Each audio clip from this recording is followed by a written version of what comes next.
നമ്മളൊന്ന് നോക്കാനും വിളിക്കാനും ഒക്കെ ആഗ്രഹിക്കുന്ന ഒരു പടച്ചോനുണ്ടാവുമ്പോൾ കണ്ടിട്ടും മിണ്ടാതെ പോയ മനുഷ്യന്മാരെക്കുറിച്ച് നമ്മൾ എന്തിനാ വെറുതെ ആലോചിക്കണത്?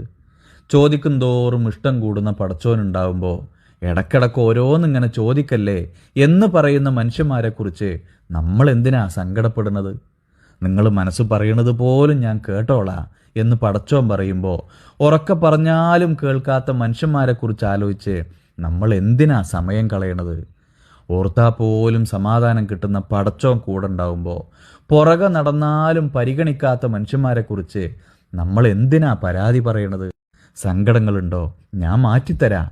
ഒറ്റക്കായി പോയോ? ഞാൻ കൂടെ നിൽക്കാം എന്നൊക്കെ പറഞ്ഞ് പടച്ചോൻ നമ്മളെ ഒപ്പം നിൽക്കുമ്പോൾ ഒപ്പം നിന്നാലും നമ്മളെ ഒറ്റക്കാക്കുന്ന മനുഷ്യന്മാരെക്കുറിച്ച് ഓർത്ത് നമ്മൾ എന്തിനാ കരഞ്ഞ് കാലം കളയണത്? പ്രിയമുള്ളവരെ, കണ്ണടച്ച് വിശ്വസിച്ച പലരും നമ്മളെ പറ്റിച്ചാലും കണ്ണടച്ചാൽ ഏറ്റവും അടുത്ത് പടച്ചോൻ വന്ന് നിൽക്കുമ്പോൾ പിന്നെ നമ്മൾ